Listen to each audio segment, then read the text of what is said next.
All right, hi, thanks for coming everyone. I think we're ready to get started. My name's Phil and I'm going to do a demo here on object-oriented Selenium test suites. I'm a little nervous. I'm a novice. I don't know how I landed this talk, but they say if you're nervous you're supposed to open with a joke, so here's mine. I finally finished writing my book and my wife was like, it's about time, so I was like, no, it's about bears. So I write object-oriented Selenium test suites for Kaplan Test Prep. I work specifically for the med licensing department. So if you want to be a doctor and take your licensing test, you go to Kaplan to prepare for the test. I'm a QA engineer, and one of the things I work on is the student homepage. If you buy a Kaplan product and then log into the site, you are taken to the student homepage, and that'll give you access to all of the assets that you deserve for purchasing a product. Specifically, this part of your homepage will be called a product mix, and you can click on go buttons and click on links and open the little folders. And as QA, part of my job is making sure that when we configure these product mixes for new students, they're able to access their links and everything is spelled correctly, etc. So let's just see how that works.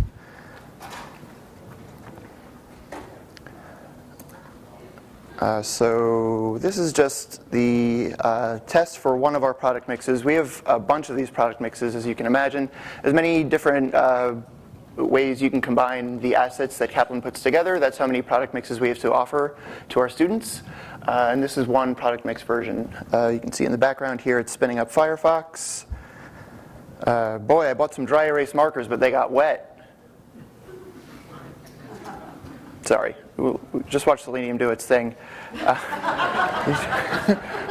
can see I'm not doing anything here. Selenium is a set of tools that automates web browsers. So it can find the elements on the page and click them to open them and also read them, compare them against text that we expect to make sure that everything is spelled correctly and in its right place. So right now it's just clicking links and finding elements in these pop-up windows and making sure that the right stuff is there. And if you do this over and over again for all your product mix configurations, then you can make sure that production is acting the way that you want it to act.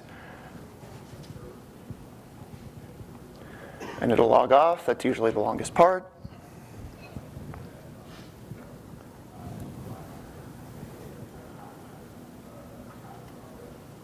It's getting there. Boy, it's got a lot to load here. I was on the abs diet, but I got sick of eating nothing but abs all the time. So it looks like the test passed. You can see I put it on verbose mode so you could see all the stuff that it was doing, but at the bottom there is the real important part. It says pass. This particular test had 32 assertions. And that's what it looks like when one of those runs. So what's making that happen? Of course, I'm running Perl, and the particular module that runs WebDriver is Selenium Remote Driver. This just recently got new life. The repo was switched over on GitHub recently, and now it's being very heavily supported, and there are new releases coming out. And I also, at work, I use TeamCity and Sauce Labs and some Oracle, Java, and Bash, but right now I'm running all my stuff on localhost, and I won't have time to demo all that today. But since it's a command line tool, just like any other test suite, you can run it from continuous integration. As long as it has a browser on the machine where you're running it from, or on the machine that Selenium is pointing at, you can run these tests. So enough of that, let's see the code, right? I'm going to show you the code that it takes to run this. It's set up basically, I just have the SHP, stands for Student Homepage Package, in a folder. And then I have all my test scripts in my T folder. So we have a few tests.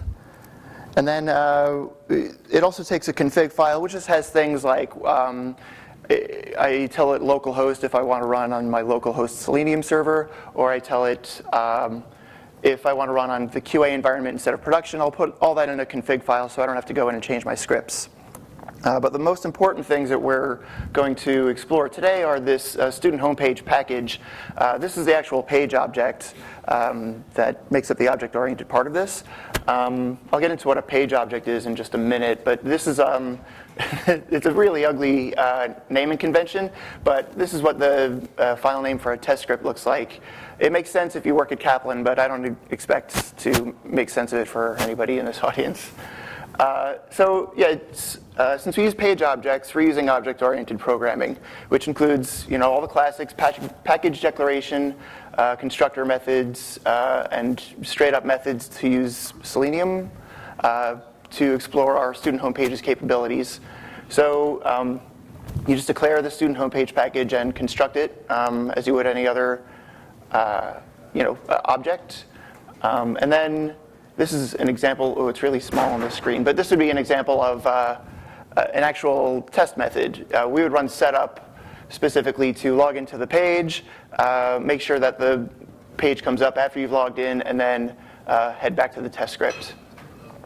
So where are these arguments coming from? When we set up a new object, we're sending all these things, and most of these are just straight up scalars, except for this guy. This is very important. We create a Selenium object in our code. I'll show you here.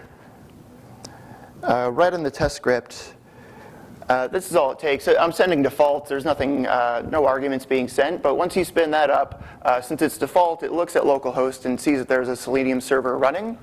And if there is, it grabs onto it. It's on the default port, and then it spins up a browser. The default is Firefox, which is the browser that we saw earlier.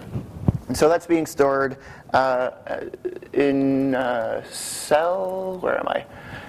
And that gets passed to every new SHP object. So every SHP object that you create has its own, child Selenium server to drive on. And then once that's set up, you can go down to your actual methods like setup, which is what we saw before. So why do we do it this way? Well, we create page objects because you don't want the test scripts to have all the capabilities that you're testing, because if something on the student homepage were to change and you had a list of 1,000 test scripts that tested that capability which changed, you'd have to go in and edit 1,000 test scripts. And so you abstract that out to one page object, the student homepage, and when it changes, you just change it there, and every test script that calls that capability is just hitting that one changed capability. It's an easier fix, and it's actually sort of an API for a web page. If you have a finite amount of things you can do on the student homepage, which you do, you can only click links and open folders, then it's pretty straightforward to index all those things as methods on a page object. And then you can write test scripts at will. There are only so many things that a product mix will want to do, and you've got a great API for them. And like I said, if something changes on the student homepage, you've only got one file that's going to break and not hundreds of files that are going to break. I mean, they'll all fail, but they won't all be broken.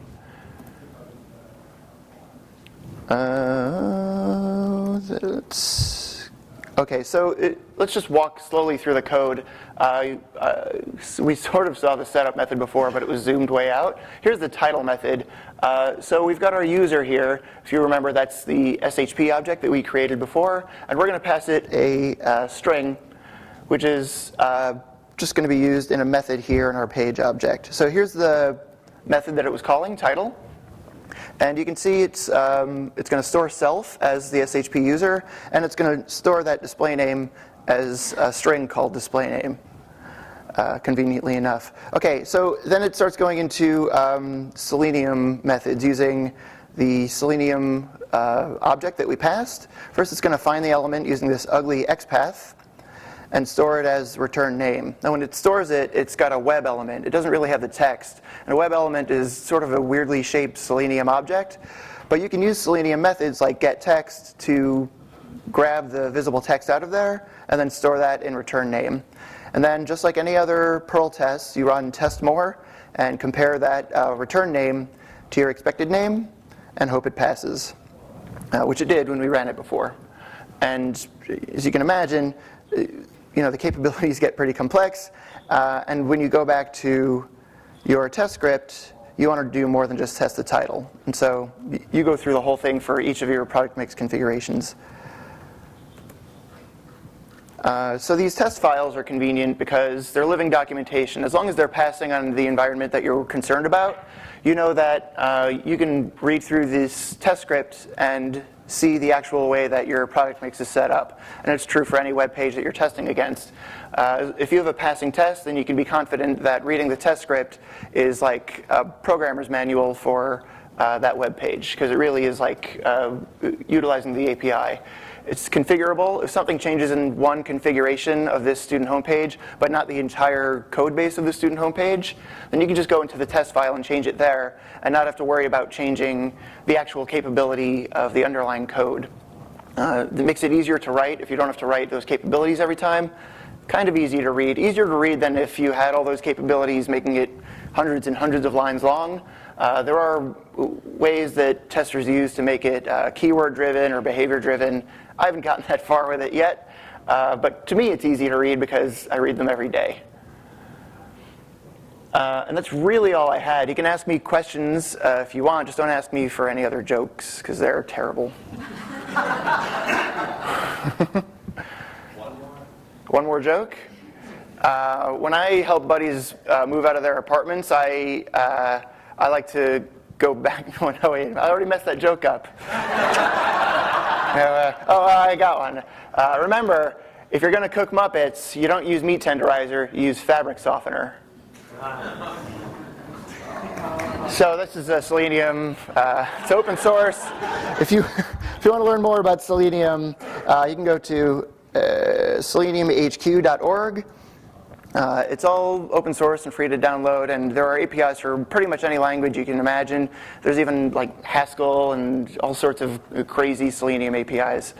Not that you're crazy if you do Haskell, but you're crazy if you do Selenium with Haskell.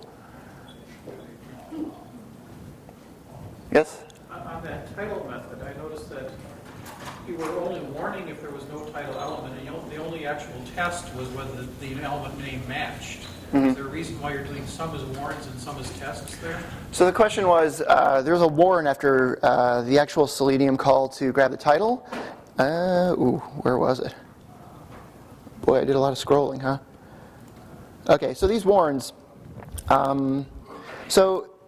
I'm pretty confident that there's going to be a title on that page, because if there's not, it means that the website itself has changed. Even if there were no text in the title, the web element would still exist. And so the web page itself is very old. It's like a legacy web page that never really changes, but the configuration changes all the time. If the title wasn't there, it would probably mean that the page didn't load, or something else went haywire during the test script. And you can see I've got warrants after all these find elements and even the get texts, because if not, then the script dies out and I can't test the rest of the page. So it'll throw up a warning saying, hey, something was wrong at the title, and more likely than not, if something did go wrong, then this comparison will also fail anyway. And then I can look at the results and see both the warning and likely the failure, and go back to the actual SHP and see what is up with the title. And if the title's there and it looks fine, then I just have to fix my script. And if not, then I have to bug someone to fix the title. Yeah. Oh, bigger, sure. Here we go. So yeah, these are the warns we were talking about. And the actual assertion is down here. Yeah.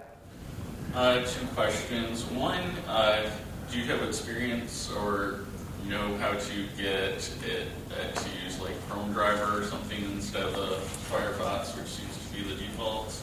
Sure. So the question was if you can spin up a browser other than Firefox. And yeah, the WebDriver API for Perl can use any of the Selenium drivers that are around. And there's Chrome driver, there are IE driver. There are drivers for any popular browser. And there are even a few like Phantom.js that can run headless tests, which perform pretty well under basic HTML like this. If you have like weird AJAX calls, then Phantom.js might be a little hinky. But it's just a matter of configuring, where was it? When you call SHP, or when you call Selenium here, it's a matter of sending your defaults, or it's a matter of, this is my Selenium server which is running. And you can see, I should clear this.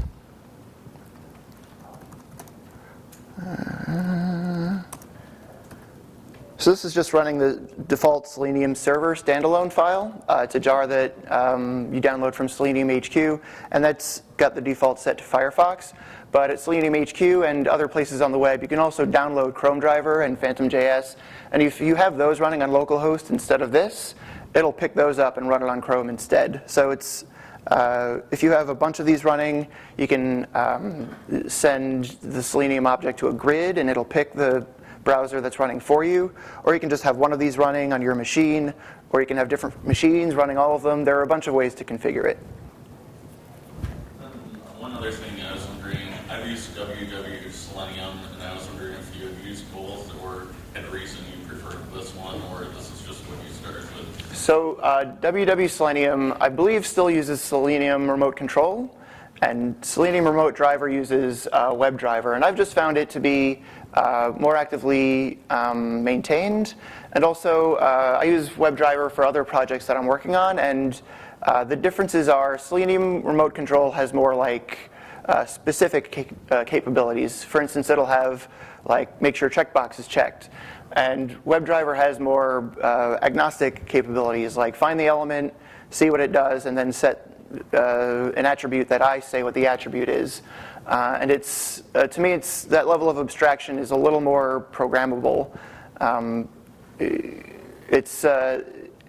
more options you have, the more limited you are in some sense. No problem. Any other questions?